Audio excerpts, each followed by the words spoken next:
तो गाइस कैसे हैं आप सब लोग। शैंग्री-ला की एपिसोड 54 के साथ हाजिर हो। तो लास्ट एपिसोड के एंड पे हमने देखा था हमारे शिमू ने अपनी फाइट में जब तलिस्मन्स को यूज किया था तो सभी लोग जो होते हैं, सभी दूसरे जितने भी ग्रुप्स के लीडर होते हैं, वो सभी लोग हमारे शिमू को वहां पर अपने ग्रुप का हिस्सा बनाना चाहते हैं। तो जहां पर 1 महीने पहले का सीन दिखाया जाता है कि हमारा शिमू जो होता है अपने रूम में बैठा कल्टिवेट कर रहा होता है, बाहर बारिश हो रही होती है और इसी के साथ उसके दरवाजे के ऊपर नॉक होती है और एक लड़की वहां पर आती है और उसे कहती है कि मिस्टर शिमू क्या आप अंदर हो। तो वो कहता है कि हाँ मैं अंदर हूँ, तुम कौन हो। तो उसे बताती है कि मैं यहाँ पर माना बिल्डिंग की तरफ से आई हूँ, इस बार आप वहां पर से अपने रिवार्ड्स लेने के लिए नहीं आए, तो मैं यहाँ पर आपके रिवार्ड्स देने के लिए आई हूँ और साथ ही आपके लिए जो कुछ भी यहाँ पर बिल्स वगैरह थी वो सारी देने के लिए आई हूँ। तो हमारा शिमू दरवाजा खोलता है और उसे कहता है कि बाहर काफी बारिश हो रही है, क्यों ना तुम अंदर आ जाओ। तो वो लड़की उसकी तरफ देखती है, फिर साथ ही वहां पर उसे कहती है नहीं नहीं मुझे यहाँ पर अंदर नहीं आना, और उसी के साथ ही बॉक्स वहां पर रखकर भाग जाती है क्योंकि हमारा शिमू वहां पर प्रैक्टिस कर रहा था और उसने वहां पर शर्ट नहीं पहनी होती। तो शिमू बॉक्स उठाता है और उसे कहता है कि पता नहीं उस लड़की को क्या जल्दी थी, वो इतनी तेजी के साथ यहाँ पर से क्यों भाग कर चली गई। फिर साथ ही वो कहता है कि चलो देखते हैं कि यहाँ पर इसके अंदर कौन सा रिवार्ड है, और वो बॉक्स को ओपन करता है। जब वो बॉक्स को ओपन करता है तो उसके अंदर कुछ पैसे पड़े होते हैं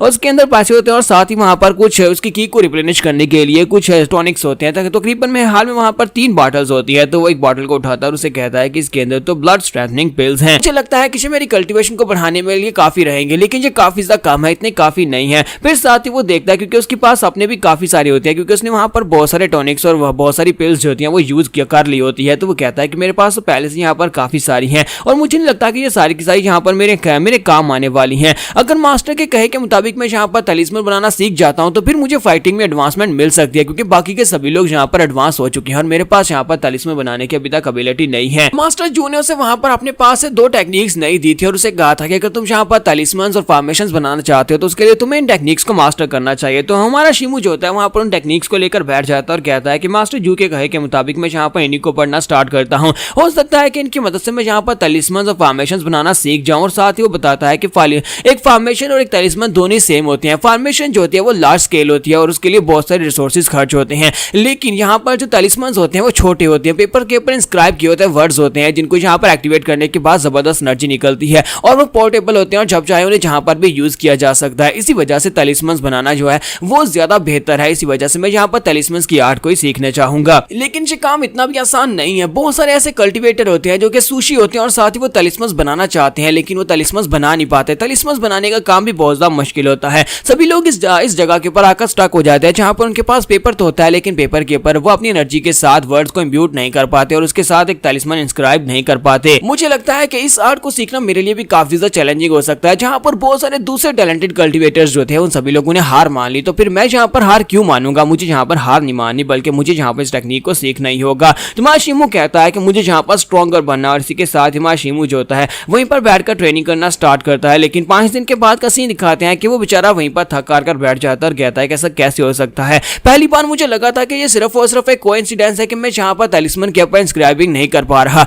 क्योंकि उस वक्त भी मेरे मुंह से ब्लड बहना शुरू हो गया था और आज यहाँ पर फिर से वही हुआ है। आज फिर भी यहाँ पर मैं दोबारा से तलिस्मन के ऊपर इंस्क्रिप्शन नहीं कर पाया। मैं तलिस्मन लिख ही नहीं पा रहा, तलिस्मन लिख नहीं पा रहा तो एनर्जी कैसे उसके अंदर इन्फ्यूज करूंगा और कैसे उसको एक्टिवेट कर पाऊंगा। मुझे लगा था कि मैं बाकी सभी लोगों से ज्यादा टैलेंटेड हूं तो मैं यहाँ पर बड़ी आसानी के साथ तलिस्मन बना पाऊंगा। मुझे थोड़ी ज्यादा मेहनत करनी पड़ेगी, लेकिन बाकी की तरह मैं भी यहाँ पर फेल हो चुका हूँ, बाकी के सभी लोग जिस तरह से फेल हुए हैं। मास्टर जू ने मुझे जो टेक्निक्स दी थी उन टेक्निक्स के मुताबिक मैंने सारे के सारे तरीके को फॉलो किया, लेकिन इसके बावजूद मैं यहाँ पर तलिस्मन नहीं बना पा रहा। और इसी के साथ ही हमारी शिमू की नजर जो होती है बाहर फुल मून के ऊपर पड़ती है। तो वो कहता है काफी अरसा हो गया है चांद के नीचे बैठकर कल्टीवेट किए हुए, क्योंकि उसके पास एक टेक्निक होती है वो मंकी वाली टेक्निक जिसे मून डिवावरिंग स्टैंस कहते हैं। तो वो कहता है कि चलो फिर जाकर चांद की रोशनी में बैठकर ही कल्टीवेट करते हैं। और इसी के साथ हमारा शिमू जो होता है वहां पर एक टीले के ऊपर जाकर बैठ जाता है, ऊंचाई के ऊपर बैठकर वो चांद की रोशनी में बैठता है, वहीं पर बैठकर उसकी एनर्जी को एब्जॉर्ब करना स्टार्ट करता है। तो हमारा शिमू जो होता है वहां पर जब ड्रीम में जाता है, यानी ड्रीम स्पेस में जाता है जहां पर वो मंकी बना हुआ होता है, वहां पर वो उसको इमेजिन करता है और इमेजिन करने के बाद से पता चलता है कि उसने वहां पर एक फायर वाला जो तलिस्मन है उसको इंस्क्राइब कर लिया है, लेकिन जैसे ही वो आंखें खोलता है तो वो सब कुछ भूल चुका होता है। तो हमारा शिमू कहता है कि मुझे लगा ही था कि मैं वहां पर अपने ड्रीम स्पेस के अंदर जो कुछ भी सीखूंगा वो बाहर नहीं लेकर आ सकता। तो कितना बड़ा बेवकूफ हूं, मुझे तो लगा था कि मैं ये कर लूंगा। और साथ ही जब वो अपने आप को वहां पर बुरा भला कह रहा होता है, इसी के साथ ही वो फिर से अपनी आंखें बंद करता है और कहता है कि मुझे नहीं लगता कि मैं यहाँ पर कुछ भी सीख सकता हूँ।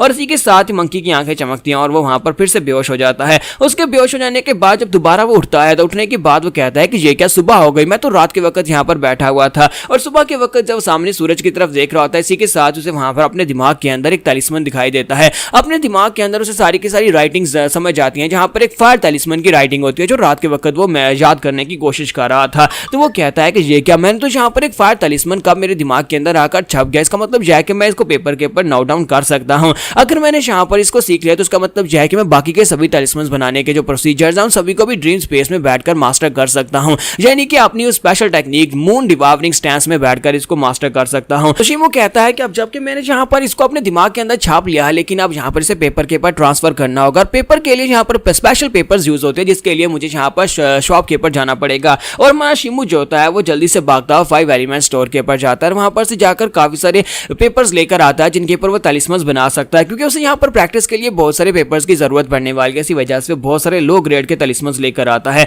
और साथ ही काफी सारे पेन्स भी लेकर आता है। और उसके बाद वो फ्रीक्वेंटली वहां पर पेपर्स बनाना स्टार्ट करता है। तो वहां शिमो वहां पर लगातार तलिस्मन्स बना रहा था। इसी के साथ ही रात के वक्त वो जाता है और चांद की रोशनी में बैठकर कल्टीवेट करता है, जहां पर वो अपनी ड्रीम स्पेस के अंदर बैठकर उनको मास्टर करता है। और उसके बाद अगले दिन उसे वो सारे जो होते हैं वो मास्टर हो जाते हैं। तो हमारा शिमो कहता है कि अब मैंने यहाँ पर जो 5 एलिमेंट्स हैं, 5 एलिमेंट वाले तलिस्मन बनाना सीख लिए हैं, जिनमें से मैं फायर और इसके अलावा वाटर दोनों तलिस्मन्स को कंट्रोल कर सकता हूं, जो कि मुझे यहाँ पर स्ट्रेंथ देते हैं। और साथ में अब मैं यहाँ पर दूसरे जैसे कि वेपन्स को मटेरियलाइज करने वाले मेटल जो वाले तलिस्मन्स हैं उनको यूज कर सकता हूँ। फिर साथ ही वुड तलिस्मन है जिसकी मदद से मैं अपनी बॉडी को हील कर सकता हूँ। मेरा सबसे ज्यादा स्ट्रॉन्गेस्ट हथियार जो होने वाला है वो विंड तलिस्मन होने वाला है। विंड तलिस्मन भी मैं बना सकता हूँ। तो वो कहता है कि मुझे लगता है कि ये तो सिर्फ शुरुआत है और आगे आगे देखो मैं यहाँ पर यूनिक एलिमेंट्स को भी मास्टर करना स्टार्ट करूंगा। तो इसी के साथ ही नेक्स्ट सीन जो होता है हमें कंपटीशन के सेकंड डे का दिखाया जाता है, जिस दिन यहाँ पर अब सीनियर्स यानी क्लास सी के जो डिसाइपल्स हैं उनको दूसरे जो लोअर डिसाइपल्स हैं न्यूबीज वो चैलेंज कर सकते हैं। तो सभी लोग वहां पर आकर खड़े होते हैं। तो शिमो कहता है कि यहाँ पर तो बहुत सारे लोग हैं, लगता है कि सभी लोग देखना चाहते हैं कि क्लास सी के सीनियर डिसाइपल्स में और हमारे में कितना डिफरेंस है। वहीं पर उसे वहां पर सीनियर डिसाइपल्स भी दिखाई देते हैं जो कि कल के कंपटीशन को देखने के लिए भी नहीं आए थे। तो शिमो कहता है कि मुझे लगता है कि ये इतना इनको अपने ऊपर कॉन्फिडेंट है कि कल के कंपटीशन को ये देखने के लिए भी नहीं आए थे।